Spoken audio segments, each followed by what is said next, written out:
Hi, it's Andrew here, and I want to talk to you about how to do clinic in a hospital setting. As a junior doctor, I was given only a few opportunities to do clinic, and I felt like on most of those occasions, bar one with infectious disease, I did really feel that I wasn't well prepared and wasn't given a clear structure of how to do clinic. And because of that, and talking to many of my junior doctors today, they often feel that clinic is not a very satisfying way to practice medicine. But clinic, when it's done well, can be a really empowering experience for patients and also very empowering and a great learning opportunity for trainees. So I want to give you a bit of a framework. If you're going to be doing clinic for the first time or the first time in a while, how can you approach that in a way that you're going to be able to provide really good care in working within your team's framework as well?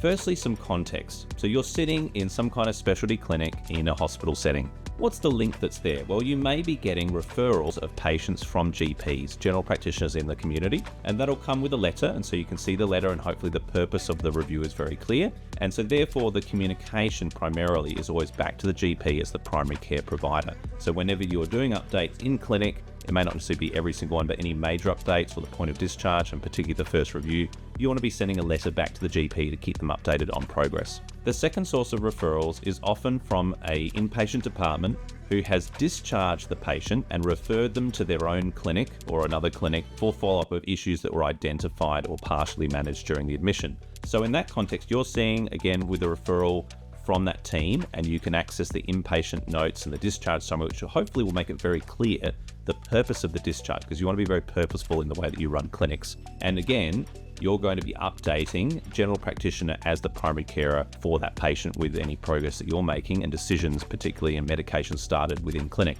The third source of referral is from other specialties. So it may be that you are referring to them or they are referring to your particular team for management. Again, a written referral should make it clear what is the purpose of the referral and why the patient is seeing you, so you can address that. And in that instance, you should be writing back to that referrer as well as the general practitioner, so both are being updated, often with the same letter and the other person copied in. There's a few different clinic setups that you'll find when you're a trainee. The one that I'm most familiar with within medicine and physician training is what I would call a dedicated trainee list with a paired consultant. And so this would be where, for example, in a hematology clinic, there's a hematology clinic for the consultant and bookings for the consultant. And alongside that is another room and the trainee list that is often generically named after that particular role, like the blue registrar paired with a particular consultant that oversees that clinic. This is the easiest model for preparation because you have very specific patients booked to you, but because of that, it also makes it the hardest to relieve. And so because a reliever will have to step into that clinic, maybe at short notice, and may not know any of the patients. But there is clear responsibility for supervision. The consultant is overseeing the care of that particular clinic and the trainee that's there. And for a more junior trainee, that may be discussing most patients with the consultant. And for a senior trainee, that may be just discussing patients on the first occasion that they've been seen and on any major decision time points or at the point of discharge from the clinic. The second model is a shared consultant list. This is where there is one list for the consultant, but there's often double bookings of patients, knowing that there will be a trainee or registrar sharing that list. And therefore it is the more difficult one to prepare for because you don't know on the day which patients will be seen by the consultant and which by the registrar, and it's very inefficient to prepare for the whole double booking list in case you see them. However, again, there's very clear responsibility for supervision, and that's a really good thing about it. It's always the consultant that's responsible and those key check-in points. A good consultant would generally flag which patients they would like the trainee to see and specify the preliminary plans or ask them to maybe produce them themselves as a learning exercise. The third model that I've seen, and this is often in general surgery, is a pooled clinic list. And this is where you have multiple patients all booked on to one. They might be triple, quadruple booked, knowing that there may be one or two consultants, a fellow, a registrar, one or two residents, all helping out and just taking whoever is next on that particular day. This is helpful from a team perspective, and it also means if there's someone filling in or there's someone that's on leave, the whole group just chips in and it won't be a big difference. However, it's also impossible to prepare because there are so many patients that's booked. Even if you have access to their records, you can't prepare for everybody. It's also slightly less clear who's responsible for supervision. And so if you're a junior that's using a pooled list, please ask specifically who should I be escalating my questions to? Is it the consultant, the fellow, the registrar? Who is responsible for my role in clinic? Because it may not be clear from the beginning. The last model, that is the least common, but one that I would love to see more used, is the trainee support model. This is where there are 2 to 4 trainee clinics that may be pooled or may be dedicated. I think dedicated is better again for that preparation.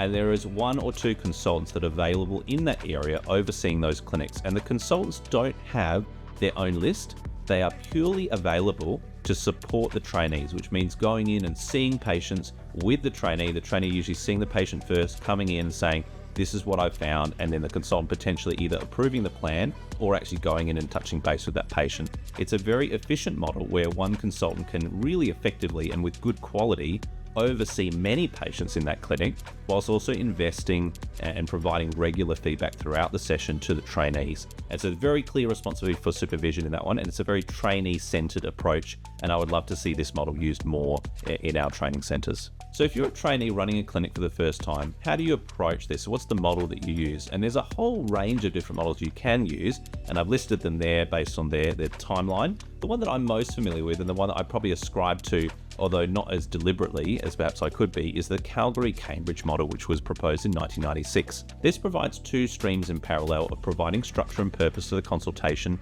and building rapport and relationship with the patient, which you can see there in the visual. So there's an initiation of the session, and in this purposeful model, you want to make it very clear, this is why you're here today, or asking the patient, what specifically have you come in for today? What do you hope to get out of our time together? And that's called a shared agenda. We gather information that could be history, it could be physical exam, checking investigations. You might have done that before the patient came in. There's an element of explanation of patient education empowerment with the plan and shared decision making with the patient, and closing the session, concluding with what the plan is and when you might see the patient next or whether you're discharging them. So again, this structure and purpose along with the relationship and rapport with the patient. My main advice to trainees is to be very purposeful with the clinic, that it exists for a purpose, and when you're doing specialty clinics, they're not there to manage the patient forever in most cases, although there are some exceptions with chronic conditions and transplants that do need to be managed chronically. Most of the time, you're there to manage a specific condition or address a specific question or diagnosis. So the first question is,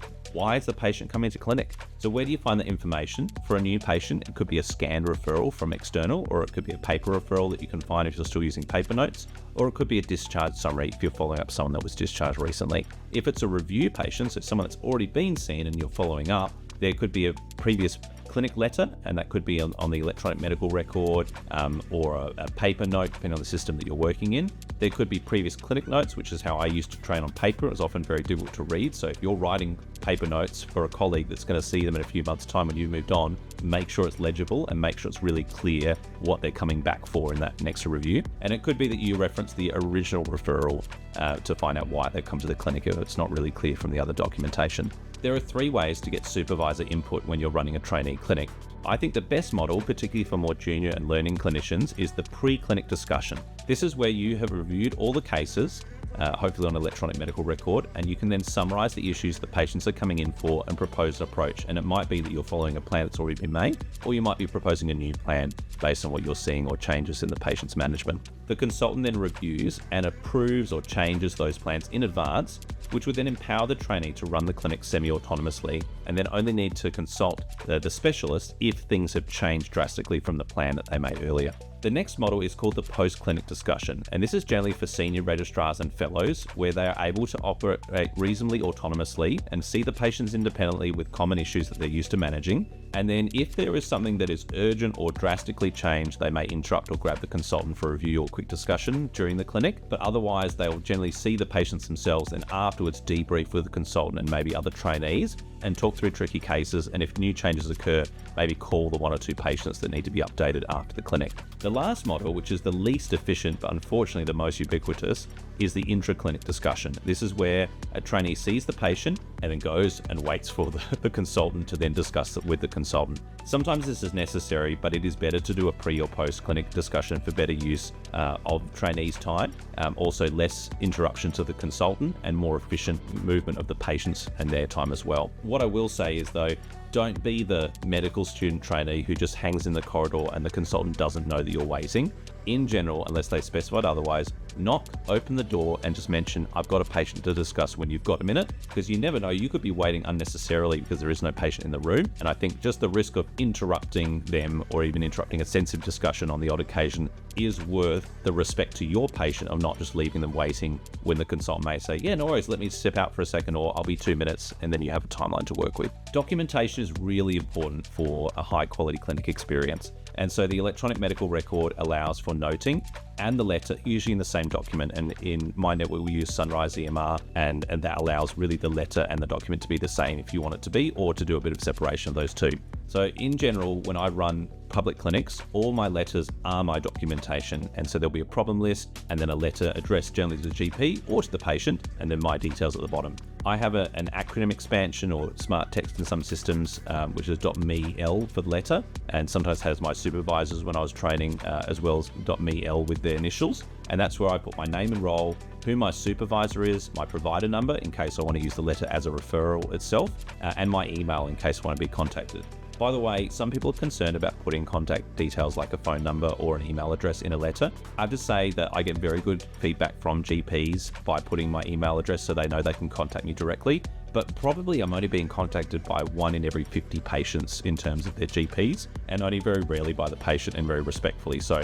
Although there is that concern, I personally have not seen that over many years of putting my email in letters that it's been at all abused. Also, you can create acronym expansions or smart text for common clinic referrals. I've got some where I was providing, the same kind of patient education around CLL or monoclonal B-cell lymphocytosis, or the use of direct oral anticoagulants for VTE. That then helps make my documentation more comprehensive yet more efficient at the same time. Who's the letter going to? In general, it's always to the GP, plus or minus if there was a different referrer. And in some cases you can, and for a season I did this, address their letters to the patient and copy the GP or other referrers in as well, obviously requiring a change in language for that. What about the letter format? What could this look like? Well, there's two main schools of thought here. There's a structured and a narrative form. And so in the structured letter, which I usually use in public, there is generally a problem list with the number one issue being the reason they've come to your clinic, plus or minus some past medical history. There may be a list of medications or just the pertinent medications relevant to the review, and then a degree of narrative of saying why the patient came in and what was decided, and then a dot point plan at the end that's really easy to read. The alternative, which you see more in private clinics and is probably similar in that I usually have a problem list and a narrative for my private clinics, where it's just pros. And so it's again, this issue and a summary of the management, and then why they've come in, history, examination, investigation results, assessment, plan, but just all in paragraph form, which reads a little bit differently to a structured letter. Neither one is right or wrong. You just pick the one that you feel is efficient and conveys all the right information to the referrer. Patients don't need to be in specialist clinics forever, with some exceptions. They're generally there for a specific purpose. And so it's really important, even as a trainee, to think about, can this patient be discharged to the regular care of their general practitioner, or do I need to book them for follow-up? And just make sure that whenever you're booking them for follow-up, that you're booking them for follow-up with purpose. So it needs to be review, a result or investigation, or to evaluate a management decision. So that may be a medication treatment, physical therapy, cognitive therapy, or a surgical procedure or a biopsy that you may have organized. And make it really clear in the documentation, return in this space of time for this purpose, so that if you're not there to see them yourself, your colleague or successor can very easily pick up where you've left off. So the format of the follow-up also can be considered here. Naturally, they can be in person. This is really valuable if you're going to be providing education, breaking bad news, examining the patient, or initiating a new treatment. Those things in general should always be done in person wherever possible. It could be that you use phone follow-up, and this could be if you're providing a brief update, confirming a plan that you've already discussed and educated the patient on, or for more management of rural and remote patients, to avoid them having to drive to the city unnecessarily for long periods of time when they're only really going to see you for 5 to 10 minutes. Maybe that can be done over video or over the phone. There's also another follow-up which is called the case note only or view only. It depends on your particular organization whether they use a CNO or VO type format. And this is generally for just checking results and not necessarily contacting the patient unless something is very unusual compared to your plan that you've made, and ensuring sometimes that follow-up arrangements have been made. So sometimes I refer a patient to another specialty like rheumatology or infectious disease or cardiology, and I know the wait list is a while, so I might put a view only in a month or two to check and make sure that that referral has been received and a booking has been made, because I don't want the patient to be lost to follow up. Lastly, it's really important to consider discharge, because discharge creates space for new patients to come and see that clinic, and for timely care, and for less delays in the patients that are already coming back as well. So make sure that when you have completed the purpose of the referral, the purpose of the clinic review, that you discharge the patient to the GP's care, and it may be that you've got a safety net for re-referral if other symptoms persist or recur. Also, you may consider discharging the patient or referring them on to someone else when you can no longer complete the clinical purpose that was set, because your specialty has nothing more to offer in this area or has exhausted the investigations on a symptom that is difficult to define. Clinic lists can be created, and in the Sunrise EMR model, you can do this through a new clinic list, and then you're setting a location, and then setting a location as seen here on the screen. You then can go to the provider, and every clinic has a specific provider name. And so in this example, my particular consultant was Dr. Amidala when I was a registrar, and so there was an Amidala clinic and there was an Amidala Reg clinic that went alongside that as a paired clinic. You can then go to the visit status column and click the list patients with the specified registration. It means they're registered to come to that clinic. And I generally put a date range from 1 week prior to 2 or 3 weeks ahead, because that allows me to see bookings from last week and see the bookings that are coming up in the next couple of weeks. I also tick the view phone encounters so I make sure I don't miss anything. So when you're seeing a patient for the first time, let me just summarize some of the elements that we've talked about. So you're going to use a general adult clinic note unless you're working in a very specific specialty area like endocrine or renal, where they might have a special note themselves. You want to review the referral and work out the specific reason and purpose for that referral to see you. You want to review any investigations and maybe obtain any private scans or bloods if you need to. You then want to formulate an approach of going, if the patient turns up as it is written with the investigation results, how would I manage this, and discuss that with your consultant. You're then going to bring the patient in, clarify the purpose. Hi, this is my name, this is my role. I believe that you've been referred to this clinic for this purpose and these results. Let me educate, ask history, examination, review results with the patient, specify a plan, and provide any request forms for scans or bloods or medication prescriptions that you need to. And then there's usually, in our system and many others, either an electronic or paper form that you fill out that explains when you're going to see them again for follow-up, and that may be given to the patient to book, or it might be booked later depending on the clinic that you're in. Then in the particular document, you need to write in the visit, the reason for visit is the condition or the question. So don't write follow-up or new patient, write things like cholecystitis if that's what you're seeing them for, or new diagnosis lymphoma, or unprovoked VTE, something like that. That makes it very clear at a glance why they've come to your clinic.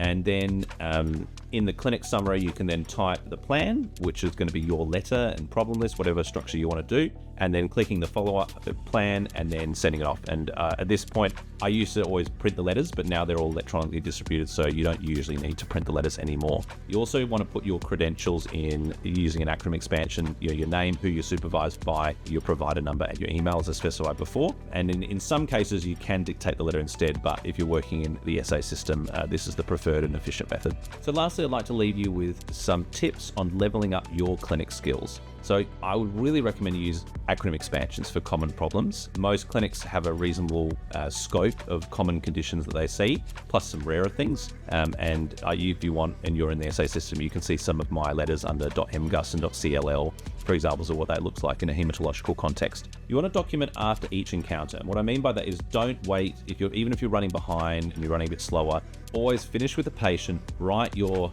note and your letter, even if it makes you later, because the quality will be better, and then move on to the next patient knowing I'm done with that now. I've done the documentation, I've ordered the things that are done, it's all finished. So when it's really complex, particularly plans, make clear dot points so that it's really easy to follow and who's going to be responsible for those things. And when it's really complex as well, it can often be really helpful to take a piece of paper and handwrite the things that the patient needs to do, or multiple dates if there's things that they need to manage as well. If it's just 1 or 2 things they need to do, like a prescription, a blood test, that can be okay.